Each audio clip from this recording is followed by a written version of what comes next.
Okay, thanks, Duncan. Thanks, Thomas, for that informative information. I think it's amazing to actually see how things are developing in the digital world. I think all of us are working in this environment that lots of businesses haven't encountered as in depth. Although looking at some of the chats, there's lots of businesses out there and lots of people who are already adapting really well. One of the things that Thomas has hit the nail on the absolute head with all of this is how do we support our teams in a digital world? And it is totally about communication. It's the tone of the communication. It's how you have that communication with your staff, and it really is making sure that there's limited access to overwhelm, because I think getting all those sources of information right is so important for your teams. Getting the tech right, and again, some of those words, Thomas, forgive me, some of the GitHub, the different sources that you've used are very unknown to some entities. So it's again getting used to that, but also making sure that you have those digital safety guides for your teams when they're working. Be innovative. That's the other key for all of this that businesses are going through, making sure that they think of different ways to get their teams involved. As Tom said, being at home is a very different environment to being in a work office environment and having that conversation.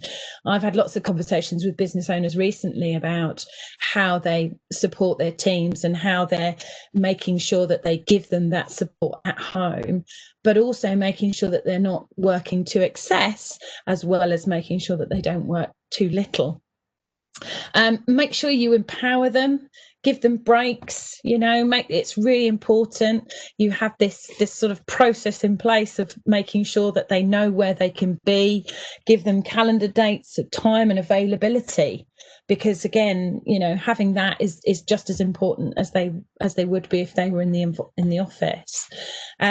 We've talked about obviously these sides of things and how it supports business, and in a sort of commercial remote culture, it's being authentic, having a rapport with your staff, trying new things. Don't be afraid as businesses to try new things. If they don't work, then they don't work, but also get your feedback from your teams about what they think could help involve the business more. Collaborate outside of work. There's always we talk about these quizzes after work and dealing with those involvements there, but also making sure that you capture those shared goals. Thomas has done a great one this morning about what they do as teams to make sure that they review. He's called it homework, which was interesting. We call them I call them shared goals, because I think it's all about that initiative of what the business wants, to get those clear indications of what they want their teams to do. So you've gone through all that motivating and communicating and empowering your teams, but also checking that they're working safely at home.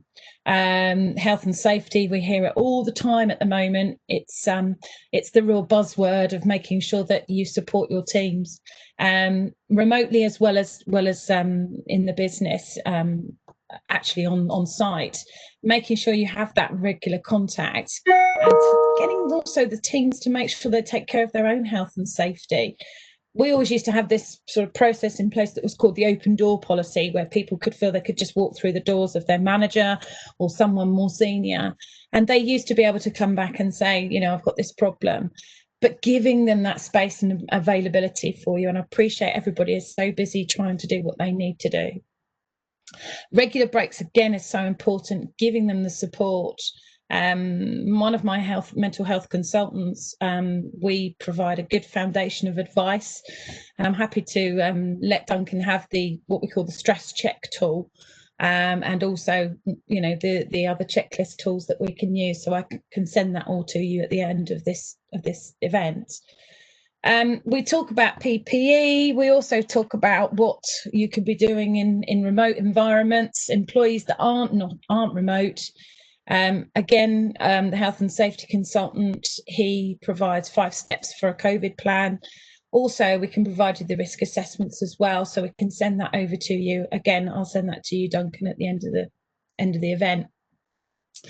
Making sure that everyone isn't overworked. Working time regs as part of my area of work, it's always important to make sure that they have the breaks that they need. And also home working, whilst you're looking at what the eventualities are from a health and safety perspective, I'm sure lots of business owners there are looking at their home working policies and their contractual obligations with their staff.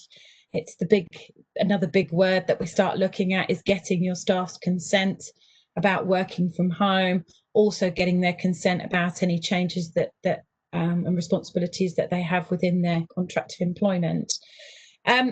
The government website runs up details about home working expenses, and it talks about ink, stationery and broadband contributions. So it's worth having a look on the link. Again, I can send Duncan the link for you to have a look at and how it works for you as businesses. The other thing that's also important is insurance, mortgage and rent.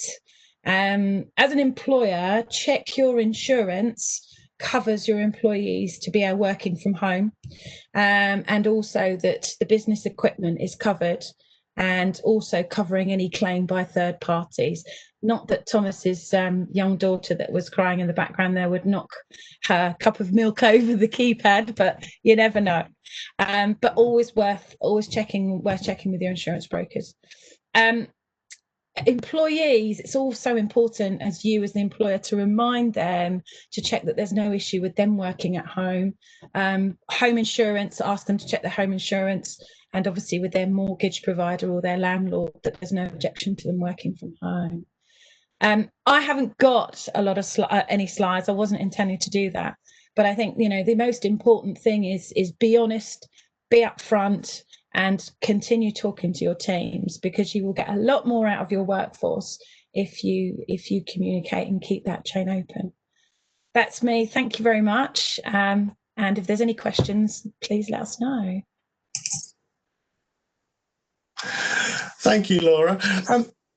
No questions in the chat yet, but there was an article on the BBC yesterday that I don't know if you saw, talking about the increase in home working.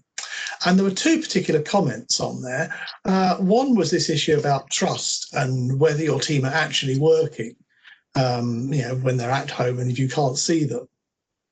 And previously, when I've heard people speakers talk, they said, oh yes, people working at home tend to work harder and longer hours and more productive than when they're in the office.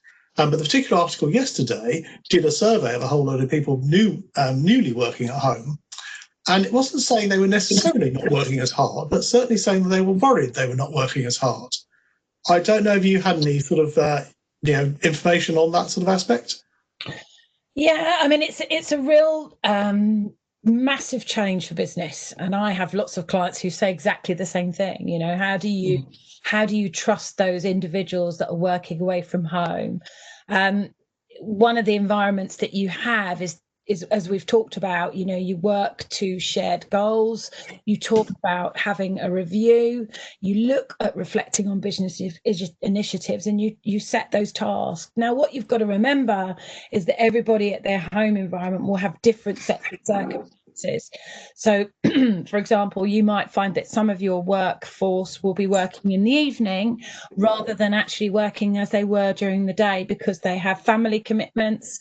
One of the things that we've all found as in my area of employment law and HR is that all those questions that we were never able to ask at interview stage of, have you got family? What's your commitment to home? Is now opening that gate slightly for us of people actually being able to come forward and say, well, actually, I'm shielding for somebody.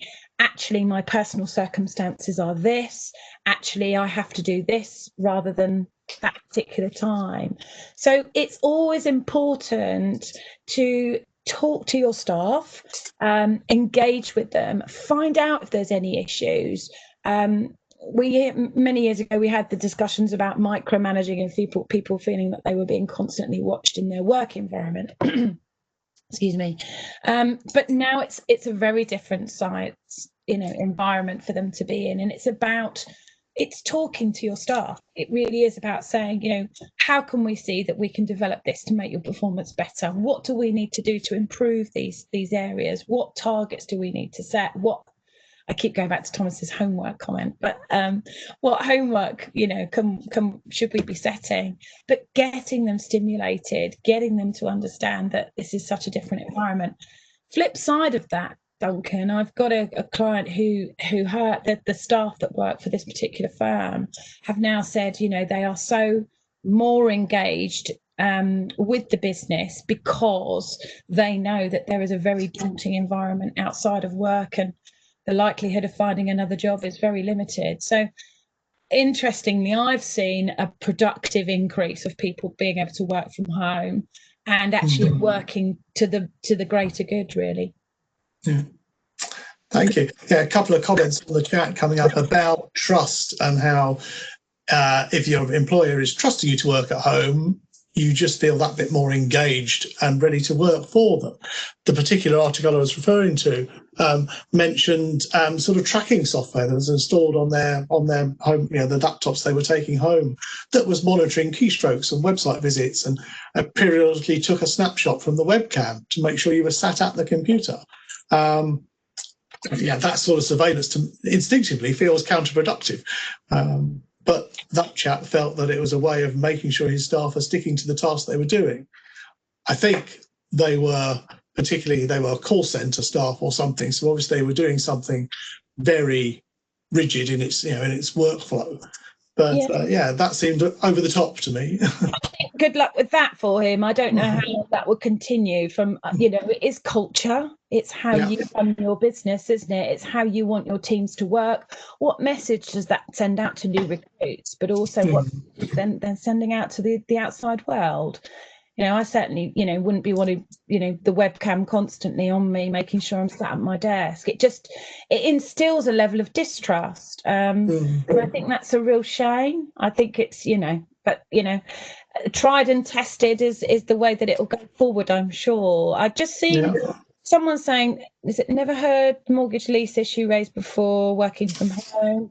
What should businesses do if an employee says, I'm not allowed to work from home? And what conditions could a mortgage company or landlord legitimately ban it? These are real issues that we've talked about, that just in answer to that, not being able to work from home. I think what we'd need to, as an employer, would need to know is why they're not able to work from home. There is no problem with any employer communicating to a potential landlord or mortgage company, highlighting that if they've taken the appropriate health and safety measures, if they've taken the appropriate HR measures, that as far as you're concerned as a business owner, you can ensure them under your policy to work from home, then there don't seem to be an issue. We are now breaking the boundaries of how we deal with all this. So, for example, I had a client who had to send an employee out across the border to Wales when there was lockdown, and we provided a letter of consent by her employer to say that she could travel that distance during lockdown. Once she passed the border, she was allowed to go across because she had that consent to say that she was fine and she'd been COVID checked at the time. But there are, you know, pushing these boundaries now. It's being innovative. It's approaching the landlord, approaching the mortgage company as the employer, and actually accommodating those needs, or perhaps giving them the assurance. So I hope that's answered that question, because obviously I can't see that person to talk to. Thanks very much, Laura. That's really